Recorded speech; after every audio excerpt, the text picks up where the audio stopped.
What happens when a beloved daytime host pushes too far, and a royal decides he's had enough? It became one of the most talked about moments in daytime TV. Prince Harry, famous for his openness and refusal to sugar-coat, sat down with Kelly Clarkson for what was supposed to be a warm conversation about charity work and life in California. Instead, it spiraled into a tense on-air standoff that ended with him walking off her set. The Kelly Clarkson show had been hyping the interview for weeks. Viewers expected inspiring stories about his Invictus Games, his advocacy for mental health, and how he was adjusting to life beyond the palace gates. At first, everything seemed on track. Kelly greeted him with her trademark smile. "Prince Harry, it's so wonderful to have you here. I'm such an admirer of your work with veterans and mental health awareness." The Harry returned the warmth. "Thank you, Kelly. It's great to be here. And I'm grateful for the platform to talk about causes that matter to me." They spoke easily about his projects, his move to America, and his efforts to maintain authenticity in a life lived under the world's microscope. But then, Kelly changed lanes. "Speaking of difficult decisions," she began, "I have to ask about your relationship with your family, how you're handling the distance, physically and emotionally." Harry's smile faded. "That's a very personal topic. I've already been clear about my position in past interviews. My focus now is on my wife, my children, and our work." Kelly nodded, but pressed on. "Of course. But don't you worry your children might grow up without knowing their grandfather, their uncle, their cousins. I mean, your father is the King of England." Harry's jaw tightened. "You're making assumptions about what my children need. I'm their father. I make decisions based on what's best for them, not to satisfy public curiosity or media narratives." Still, Kelly didn't back down.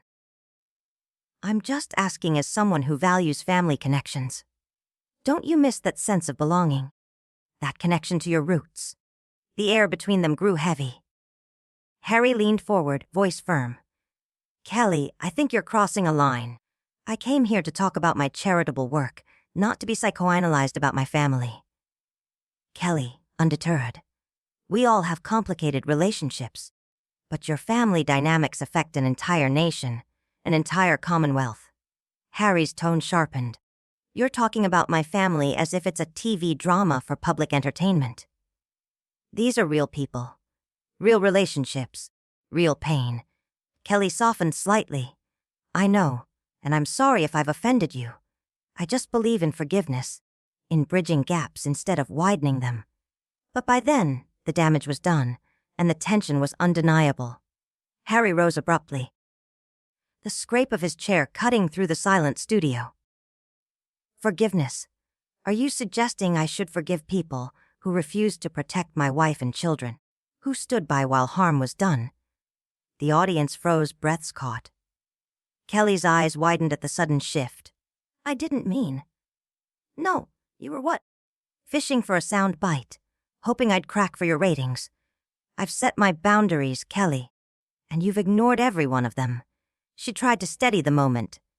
"Harry, please, sit down. I think this is a misunderstanding." "No misunderstanding," he shot back. "You invited me here under false pretenses, said we'd discuss my charity work. Instead, you've turned this into a live therapy session about my family." Cameras wavered, unsure whether to keep rolling. Kelly glanced toward her producers for guidance. Harry was already unhooking his mic. "I've done enough respectful interviews about my family. Carefully, without cruelty. But I won't be lectured on forgiveness by someone who doesn't know the full picture. Harry, maybe we got off on the wrong foot." "No, Kelly, we didn't. You did exactly what you planned." He turned back toward her, the studio lights cutting sharp lines across his face. "You sit there with your sympathetic face, asking about family connections, as if you have any idea what it's like to have your every move dissected, your wife attacked, your children's safety threatened." Kelly tried to interject. "I think you're mischaracterizing." "Am I?" His voice sliced through hers. because it sounds like every other interviewer. Hoping I'll say something that'll go viral. The audience shifted uncomfortably. Kelly's usual confidence slipped into visible panic. That's not fair. I care about people's stories. I wasn't trying to exploit you. The Harry laughed once. Bitter. Care. You've spent 10 minutes pushing me to reconcile with people who've shown nothing but hostility. You talk about my father like he's some innocent grandfather being denied his grandkids. Kelly's protest came weak. I didn't say that. You didn't have to. It's in your tone, your assumptions. You think I'm the villain who destroyed my family. She started to stand, but Harry's hand came up. Don't try to hug me or make peace. Your audience deserves the truth.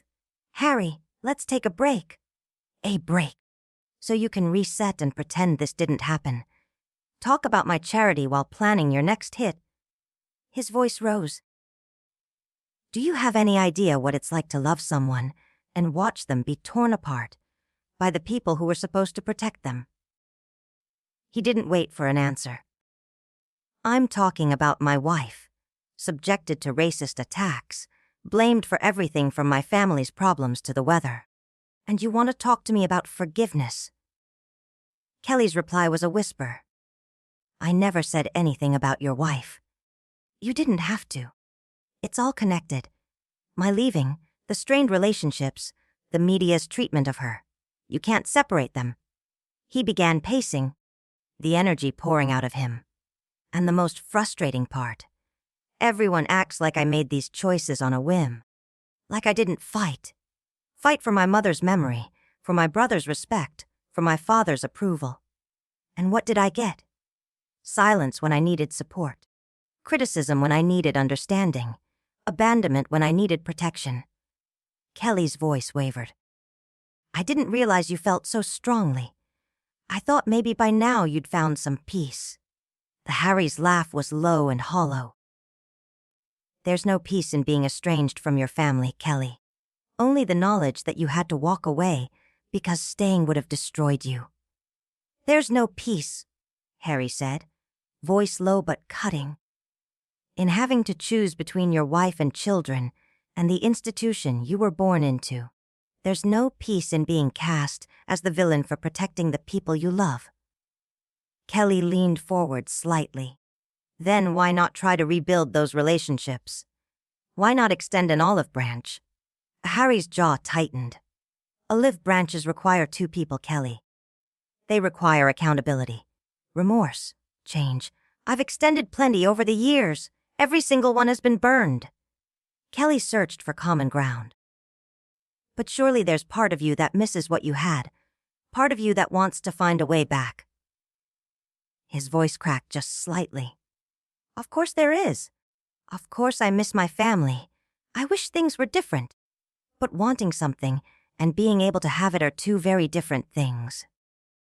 He turned to face the camera, speaking directly to the viewers now. I miss my grandmother every day. I miss my brother as he was. I miss feeling like I belonged somewhere. But I will not sacrifice my wife's well-being or my children's safety for appearances. The studio fell still. Kelly's voice softened. I think I understand better now. I'm sorry if my questions felt like an attack. That wasn't my intention. Harry's reply was ice. Your intentions don't matter. The impact does. And the impact is that you keep the narrative alive. That I'm at fault for prioritizing my family over public expectation. I don't think you're at fault. Kelly offered quietly. I just think it's tragic for everyone involved. Harry gave a sharp nod. It is tragic, but tragedy doesn't mean accepting abuse. It doesn't mean exposing my family to more harm, just to keep relationships with people who deny that harm even exists. The crew was frozen. Even the cameras seemed to hold still. Kelly took a breath, regrouping. Harry, is there any chance your family sees things differently? That maybe they feel hurt too. The words landed like a spark in gasoline. Harry's expression darkened instantly. Are you serious right now? After everything I've just said, you're asking if I've considered their feelings. Kelly's voice wavered.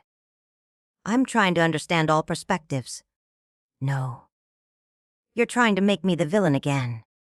Suggesting I'm too selfish to think about how my actions affect others. His voice was climbing now. Do you think I left my entire life behind for fun? That I cut ties because I didn't care? Kelly tried to interject. I didn't say that. Harry didn't slow down. Your problem, Kelly, is you want a clean story, hero or villain, but life isn't neat. Sometimes there are no good choices, only necessary ones. He held up a hand. This time the gesture was sharp, commanding silence. You want perspective. Here's perspective. My wife was suicidal because of the treatment she received. My children had death threats before they could walk, and my family's answer was to just endure it quietly. The audience gasped. Kelly's face drained of color.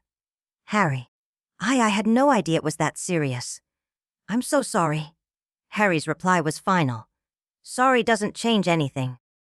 Sorry doesn't stop it from happening again. And sorry doesn't mean I'll sit here, smile, and make your show a little more entertaining at my family's expense. He dropped the mic to the couch, turned, and walked off without another word, leaving Kelly, the cameras, and a silent studio in his wake. Kelly's voice faltered. Harry, I'm sorry. Sorry doesn't protect my family. He shot back. Sorry doesn't undo the damage caused by people who valued their reputation over our safety. Harry stood, the tension in his shoulders making his intention clear. He was leaving. Where are you going?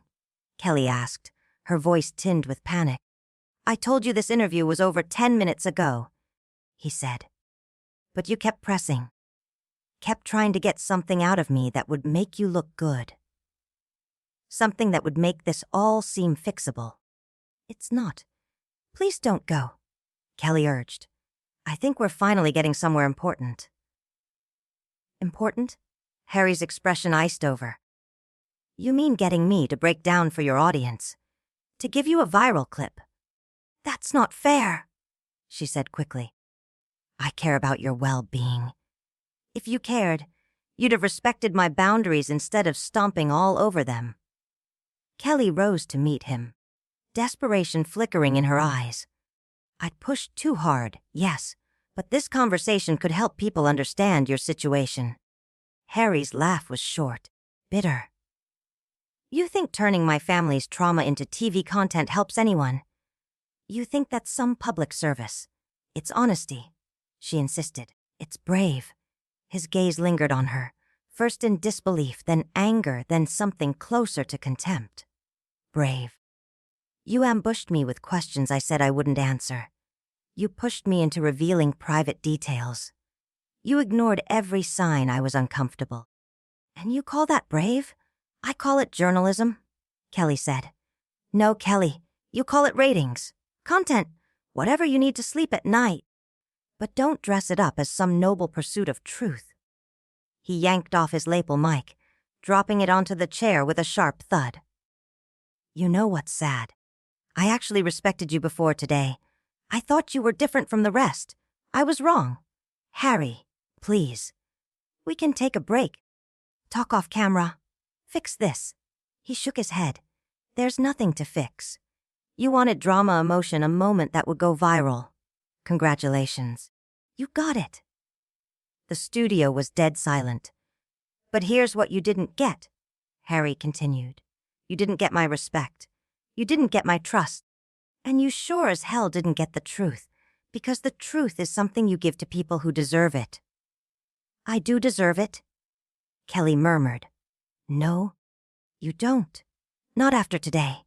You've proven you're just like the rest, thinking you're entitled to every detail, every wound, every scrap of my vulnerability.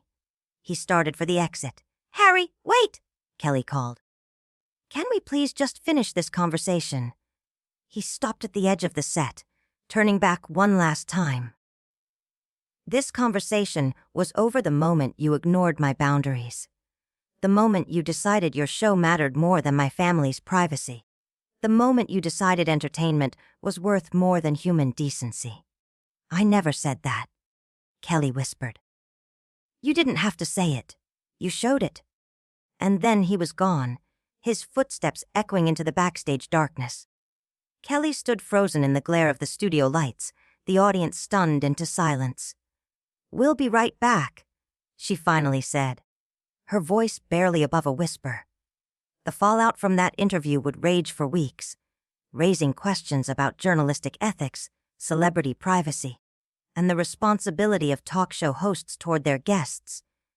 But in that moment, the only sound was Harry's retreating footsteps, marking one of the most unforgettable walk-offs in television history.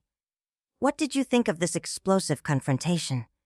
Was Kelly justified in pushing for answers, or did she cross a line that should never be crossed? Subscribe for more celebrity drama breakdowns, and tell us in the comments which moment shocked you the most.